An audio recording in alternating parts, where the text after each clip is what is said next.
Muchas gracias a los Javis por participar también y mandarnos ese mensaje. Son sin duda uno de los mejores ejemplos que tenemos en nuestro país de talento y de creatividad, que es de lo que estamos hablando. Como creatividad también ha desplegado y muchísimo talento Jesús, que ha vendido el pollino de una manera fantástica. Estabais todos y todas súper atentos, con los ojos súper abiertos, siguiendo la exposición y la ponencia de Jesús.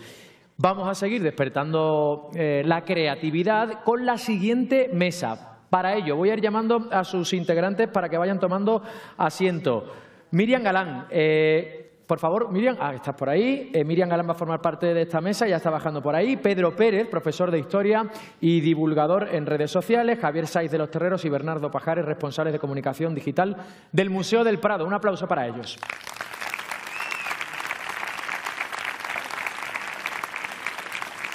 ¿Qué tal? ¿Cómo estáis? ¿Bien? Muy bien. Bueno, bienvenidos. Bueno, voy a empezar contigo, Miriam. Venga. Oye, me has dicho antes que estabas nerviosa, ¿no? Un poquito. Bueno, venga, vamos al lío, ya verás cómo no. Voy a leer a continuación una pequeña parte de tus logros, porque claro, si no, no acabamos nunca. Eres ganadora del Global Teacher Award de 2022, galardonada con la medalla al mérito profesional y varias veces finalista al mejor blog de educación con Supereducalandia. Yes. Y eres experta en pedagogías activas y formadora de formadores. Sí. Tendrás muchos otros, pero bueno, este es un pequeño resumen. Tú trabajas sobre todo con niños pequeños. ¿Qué es lo que haces tú y qué técnicas aplicas o danos algún truco para despertar eso, la creatividad, sobre todo en edades tempranas? Pues os voy a poner en contexto. Yo trabajo en una escuela infantil. En mi clase los peques tienen 2-3 años, que me imagino que os sonarán. Sí, a mí bastante.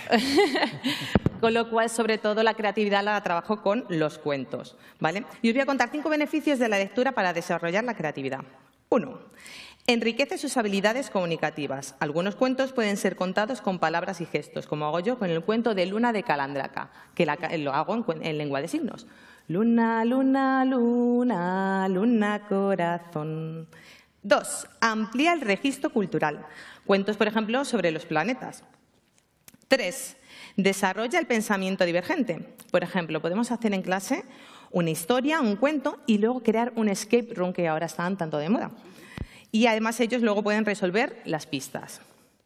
4. Conecta la creatividad con las emociones. ¿Quién no conoce en infantil el monstruo de colores, que trabaja las emociones? Y 5. Genera nuevas formas de proyectar la empatía, porque leer es una manera de empatizar con el mundo. Y luego os voy a contar una manera lúdica de aprendizaje tecnológico, ¿vale? Cómo utilizar las tablets móviles de manera sana, ¿vale?, por así decirlo, y de una manera responsable. Yo en mi caso, por ejemplo, tengo un montón de cuentos en mi plataforma de Supereducalandia contados por mí, ¿vale? Entonces, se puede utilizar eso para las tablets, para enseñarles cuentos contados a los niños más pequeños. Y luego, bueno, mi gran aliada de la clase, que es Alexa. En clase yo tengo una Alexa y cuando empieza el curso le pido a las familias que me traigan una lista de canciones que ellos escuchan en casa o en el coche. Entonces, cuando entro a clase, yo hago una playlist que se llama Cole, y cuando entran a clase, los peques entran con la música que escuchan en casa y en el coche. Música que no tenga lenguaje soez. Entonces, entran en clase como si fuera su hogar. Entran contentos porque lo sienten como suyo. El año pasado la canción top fue La Despechá de Rosalía. Mis niños de 1 año aprendieron a pedir Rosalía Despechá. Y este año parece ser que la Macarena está triunfando. ¿La Macarena? La Macarena de toda la vida. Les encanta la O sea, Macarena. Se pueden tirar 1 hora. Macarena, Alexa, que a veces... Voy a probarlo con mi hija. Entonces les gusta un montón.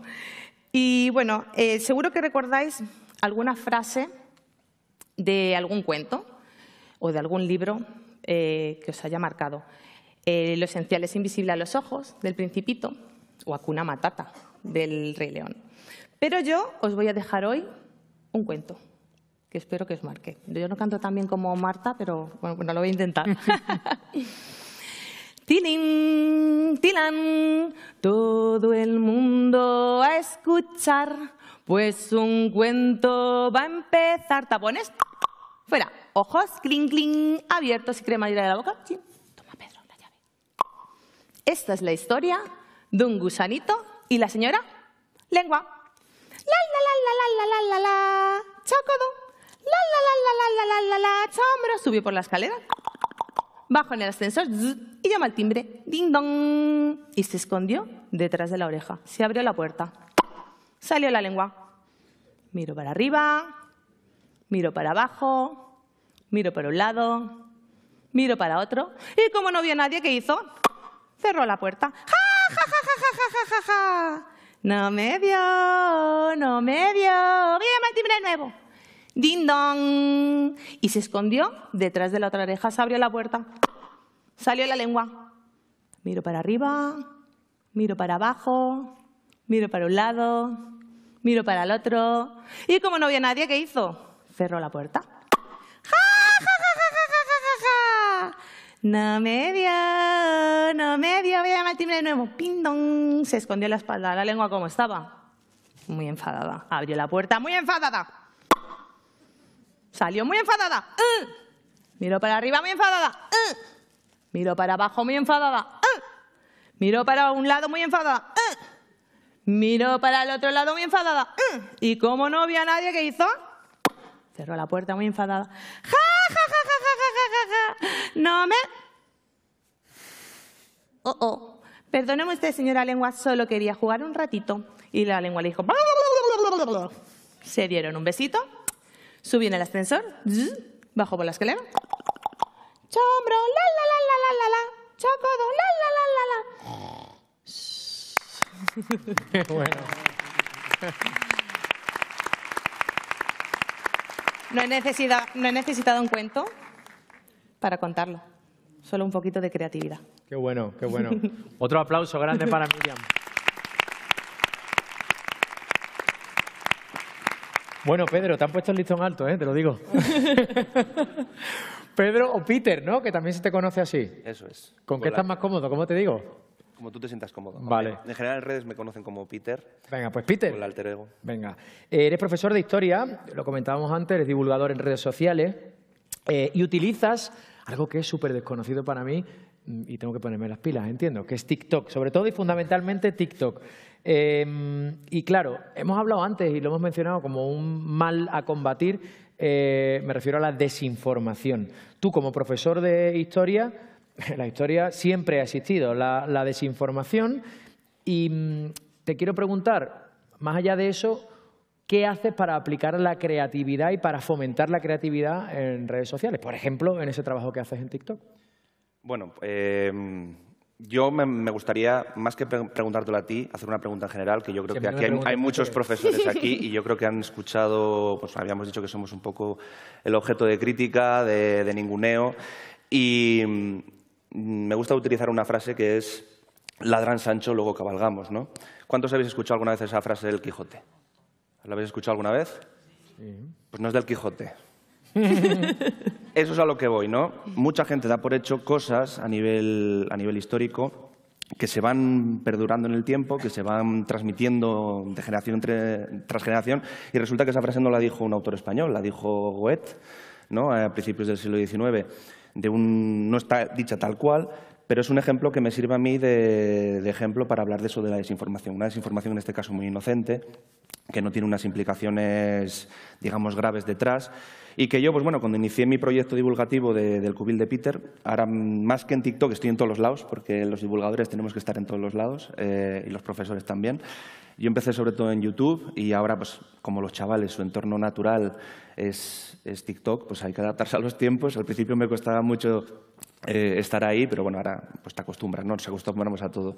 Sí es cierto que en ese sentido yo indirectamente o de manera involuntaria me he convertido también en un referente para ellos. El hecho de que ellos consuman TikTok y consuman la información en TikTok, porque de hecho el año pasado TikTok se convirtió en el segundo buscador a nivel mundial de información, superando incluso al propio YouTube.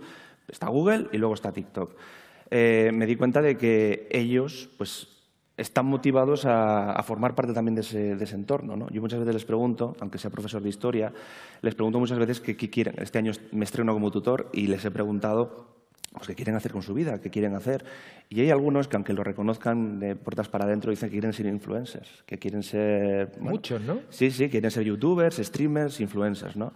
Yo, de alguna manera, no les desanimo en ese camino, pero les digo que antes tienen que formarse. Antes de llegar a ese punto, yo creo que tienen que aportar algo de valor, ¿no?, en redes sociales. Y llevándolo al punto de mis clases y al punto puramente educativo, que se entremezcla mucho también con mi labor como divulgador, porque yo llegué a la educación gracias a la divulgación, que es curioso, lo de los caminos divergentes antes, ¿no?, que decía que yo había empezado, tenía claro que quería ser profesor, pero en ese momento por circunstancias no pude, mi camino dio muchas vueltas, empecé la divulgación y de repente, pues gracias a esa divulgación acabé en la docencia, ¿no? Y con ellos, pues fundamentalmente trato de que ellos sean partícipes en todo momento de su educación, ¿no?, de su aprendizaje. Evidentemente, yo soy un guía, un referente también, yo proporciono también las herramientas, pero intento que ellos construyan su conocimiento, ¿no? Yo doy una especie de guía, una especie de esqueleto y me encargo de que ellos de alguna forma construyan o pongan esos músculos y esa piel. ¿Cómo lo hago? Os voy a poner un caso práctico que he hecho o que llevo poniendo en práctica un par de años, sobre todo con alumnos de cuarto de la ESO, que si hay algún profesor que haya cuarto de ESO por aquí, pues me podrá entender, que es un curso un poco complicado. De cara, por ejemplo, a Historia de España, ¿no?, que es una parte pues, que tristemente está muy politizada, cosa que no debería ser así, ¿no? Pero una idea que me surgió un día, digo yo, pues mira, un tema que me parece bonito de tratar, todo el tema de la posguerra. ¿Cómo puedo darle un enfoque creativo, que ellos sean partícipes de ese conocimiento, que puedan conocer la posguerra bien? Pues en vez de dársela yo, contándole lo típico que pone el libro de texto, contando lo que viene, vamos, ir por el librillo, ¿no? Dije, pues, ¿y si ellos investigan, les propongo el reto de que ellos investiguen conociendo su propia historia? Es decir, nos vamos siempre a grandes eventos, nos vamos a grandes periodos de la historia, a la Revolución Francesa, nos vamos al Imperio Napoleónico, nos vamos a todo esto, ¿no?, a grandes procesos, grandes reyes, grandes nombres, grandes eventos, pero siempre perdemos de vista que nosotros también estamos haciendo historia, una microhistoria, ¿no?, que si nosotros no nos molestamos en investigarla ni en preguntarle a nuestro entorno cercano cuál es esa historia, se va a perder. Y pensé, jolín, ¿y si hacemos un documental en el que podamos explicar la posguerra a través de los testimonios de sus abuelos o de sus seres queridos, ¿no?, que igual en muchos casos fueron partícipes de la misma? Y así fue como yo les dije, pues vamos a hacer un vídeo divulgativo muy al estilo de mi canal de YouTube, muy al estilo del Cubil de Peter, que es mi canal. Vais a entrevistar a vuestros abuelos, les di una entrevista muy pautada, ellos tuvieron que ir a entrevistar a sus abuelos. En algunos casos se planteó incluso, si no tenían abuelos, que puede pasar, que en esas circunstancias los chavales se venían un poco vergonzosos y me decían, es que yo no tengo abuelos ya. Pues incluso se propuso que fuesen una residencia de ancianos, ¿no?, porque en mi centro se trabaja mucho también el servicio social y este tipo de cosas. Bueno. Y se propuso ir a una residencia de ancianos a que fuesen a preguntarle ahí a estos ancianos, que ellos encantados de que unos chavales jóvenes les vayan a escuchar, ¿no? Entonces, al final, recogí todos esos testimonios, lo refundimos todos, editamos todos juntos el bruto de lo que trajeron y compusimos un documental que se llamó Memorias de posguerra, en el que, pues al final, gracias a esos testimonios que ellos investigaron, que ellos fueron partícipes de su propio conocimiento, pudimos explicar la posguerra española en voz de sus seres queridos, ¿no? Fue un poco como intentamos hacerlo. Yo creo que fue muy emotivo cuando lo proyectamos en el salón de actos para todas las familias. Y creo que ellos se han quedado con muchas más cosas de ese periodo histórico, de nuestra historia, que si lo hubiera seguido un poco por el manual. Entonces es un poco mi manera de hacer las cosas.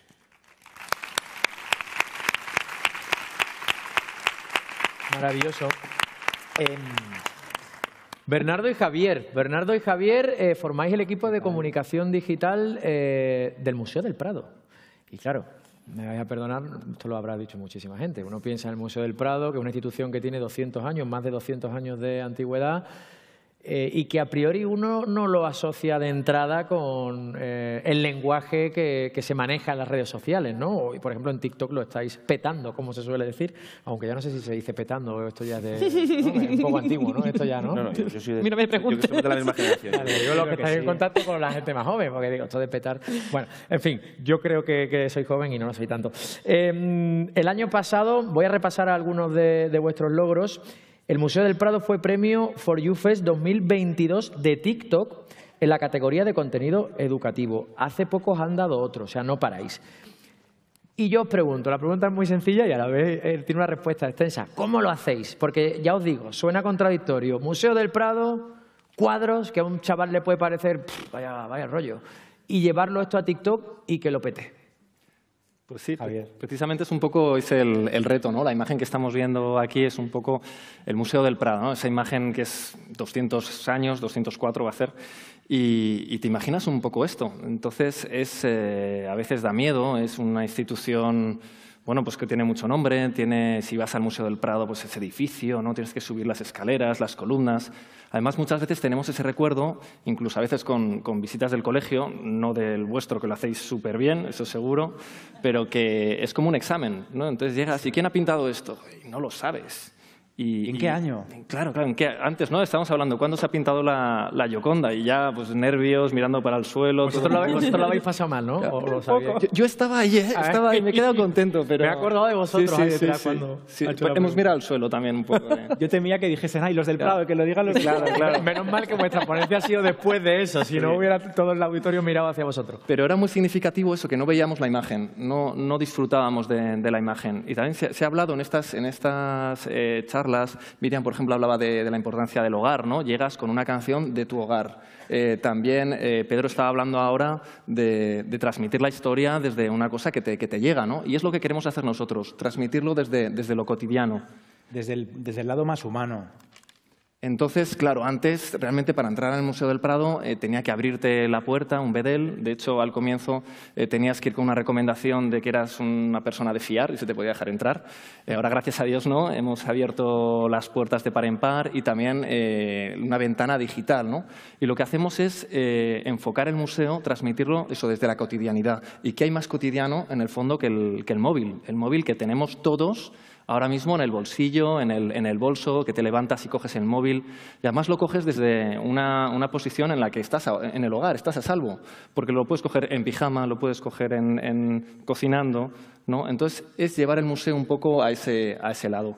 Mira, la siguiente. Entonces, sí, cuando te tomas el café por la mañana, por ejemplo, ¿no? Claro, entonces nuestra estrategia un poco en redes es hacer muchos vídeos en directo en Instagram, por un lado, vídeos cortos explicando un poco anécdotas, pero no tienes por qué ser un experto en arte, se trata de disfrutar y luego a la vez esto te permite tener un contacto con el público, conocerlos más y darte cuenta que esta gente pues ve estos vídeos con sus hijos o es profesor y se lo pone en las clases y conocer también un poco más pues quién es, ¿no? Esa persona que está al otro lado. ¿Tenemos un pequeño vídeo? Sí, hacemos directos todas las mañanas, justo antes de que el museo abra, lo abrimos para redes sociales, para Instagram y justo cuando llegamos al 1.000.000 de seguidores pensamos, bueno, ya que ellos ven el museo todos los días, ya que ellos entran en las salas del museo todos los días y nos ven desde ambos sitios tomándose el café por la mañana o en Latinoamérica a la hora que están de madrugada, que están sin dormir y tal, vamos a dejar que ellos nos digan cómo nos ven y desde dónde nos ven y les invitamos a que nos enviasen unos vídeos diciéndonos cómo lo hacían. Hola, yo os saludo y os veo desde La Rioja, desde un pueblecito que se llama Sorzano. Hola, buenos días. Soy un belga viviendo en Sevilla. Soy enfermera de Cádiz y os sigo. Me llamo Eva, soy veterinaria. Hora de comer, viendo vuestro vídeo en directo. Soy Laura desde Zagreb, Croacia. Aquí, mientras corramos, viendo el directo, como todas las mañanas. Yo los veo una hora antes de lo habitual cuando ustedes emiten y les estoy mandando. Bueno, así había un montón. Sí, vamos a cortarlo, pero esa es una parte más general también, como se decían en las charlas del comienzo, más una parte social, no orientado tanto a los jóvenes, aunque también tenemos una parte muy grande de jóvenes, pero TikTok sí que la presencia es mayoritaria, ¿no? Intentamos también engancharlos también con mucha honestidad, o sea, nosotros no bailamos, lo haríamos fatal. Pero de arte sí que hay gente que puede hablar muy bien. Entonces, pues nos dedicamos un poco a lo nuestro, ¿no? Sí, en TikTok intentamos que se vea eso, que el museo no es solo un sitio en el que hay cuadros colgados que están siempre igual, sino que hay un equipo de personas que los cuida, que los conserva, que los restaura, que tenemos visitas, como vemos por aquí, a Tim Burton, por ejemplo, que vino hace poco a ver el Jardín de las Delicias y le flipó el Bosco y estaba el hombre emocionado, que tenemos una pianista y de esa manera pues vamos mostrando ese lado humano del museo, que ya no es un museo que asusta, que tiene las puertas cerradas, sino que es un museo que te recibe y que tiene muchas historias para ti. Podemos ver algunas de ellas, como esta en la que hablamos de la radiografía de la condesa de Chinchón de Goya. Parece que no suena. Bueno, como tienen subtítulos. Que no se ve a simple vista, al hacer la radiografía del cuadro y darle la vuelta, en el Museo del Prado descubrimos que debajo del retrato de María Teresa, Goya había pintado antes un retrato de su marido, Manuel Godoy, y otro de un hombre joven que lleva una cruz de Malta. Podemos decir que son 3 retratos en uno. Es una idea muy sencilla, mostrando la obra que está expuesta en sala y mostrando la radiografía que hacen nuestros compañeros. Tenemos también siempre que gusta mucho el detrás de las escenas, ¿no? Sí. Lo que no se ve en las salas, que es llevar a la gente al taller de restauración del museo y que sean las propias restauradoras que tienen un trabajo por el que están apasionadas, como María Antonia López de Asiaín, que nos contaba, ¿verdad, Javi? Que te lo contaba a ti además un día. Oye, he descubierto, Javier, ven a grabar, que he descubierto que hay un cuadro que tiene una huella dactilar. ¿Cómo? Pensaba que era... Bueno, es que tenemos muchas anécdotas con esto del Prado. Y es que una vez, a raíz de salir en los directos, luego se van haciendo famosas. Y le pararon no sé si lo tendría que decir, pero bueno, ya estoy. En un probador de Zara diciendo, tú eres la restauradora del Prado. Y estaba con una camisa de... Bueno, sí, también. Sí. Bueno, vamos. En ocasiones encontramos huellas dactilares en las obras de arte. Por ejemplo, en este cuadro de Baldwin-Grien, en este líquen, vemos que la línea de caída está interrumpida por una huella dactilar. En este caso, por esta pintura tan meticulosa, tan precisa, tan cuidadosa, no es una huella utilizada para mover la pintura, sino casi un error de manipulación casual cuando la pintura aún estaba fresca. Es muy bonito encontrar a veces en las pinturas huellas dactilares, te da idea de la presencia del pintor. Nos encanta también cuando publicamos estos vídeos ver en lo que se fijan los seguidores, que son muy jóvenes, y algunos se fijan más que en la huella dactilar, en que el ascensor del Prado, que es un montacuadros, para que quepan esas pinturas de historia enormes, ¿no? Las meninas, dicen, es más grande que mi casa, ese ascensor. Como es ese ascensor que es una nave espacial. Es muy divertido y nos da pie a veces a hacer otros vídeos, ¿no? Podríamos mostrar el ascensor en detalle o un cuadro enorme entrando en el montacuadros. Y luego no sé si hay uno ya para acabar, que es, también intentamos hacer formatos muy fáciles, porque los recursos, como todos, ¿no? Pues tenemos recursos limitados y con ideas que ya están en la cabeza de la gente, ¿no? Hemos hablado antes, hemos visto La Rana Gustavo, pues seguimos un poco también con cosas como Barrio Sésamo, ¿no? El cerca-lejos. Sí, el cerca-lejos, a veces el mostrar cuál es el cuadro más grande del Prado, que es casi como una pantalla de cine, no como esta de Kinépolis, que es enorme, pero un cuadro muy grande como una pantalla de cine, un cuadro tan pequeño como una llave, o de repente ver de cerca y de lejos y de cerca las meninas. La pincelada de Velázquez de lejos, la pincelada de Velázquez muy de cerca.